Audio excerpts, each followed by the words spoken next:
কে তুমি? চেনা না জানা না হুট করে আমার বাড়িতে ঢুকে পড়ছো। ওই গুন্ডাটা আমাকে তাড়া করেছে। কোথায় গুন্ডা? বাইরে কেউ নাই তো? তাহলে মনে হয় ওরা চলে গিয়েছে। ওরা কারা? আমি কাউকে চিনিনি, আমাকে বিয়ের আসর থেকে জোর করে তুলে নিয়ে এসে আমি কোনো রকমে জান বাঁচে পালিয়ে এসেছি। আজকে রাতটুকু আপনাদের বাড়িতে একটু থাকতে দেন না। না না, এটা কিভাবে সম্ভব? তোমাকে চিনিনি জানিনি, কিভাবে আমার বাড়িতে রাখবো? আর তাছাড়া এবার তো আমি একাই থাকি, আমি কোনো মেয়ে মানুষ রাখতে পারবো না। তুমি যাও। দয়া করে আজকে রাতটুকু থাকতে দে, আমি কাল সকালে উঠে চলে যাব। কিন্তু প্লিজ।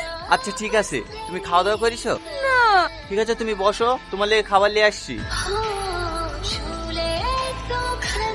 আপনি খাবেন না? তুমি আগে খেয়ে নাও, তারপর আমি খাচ্ছি।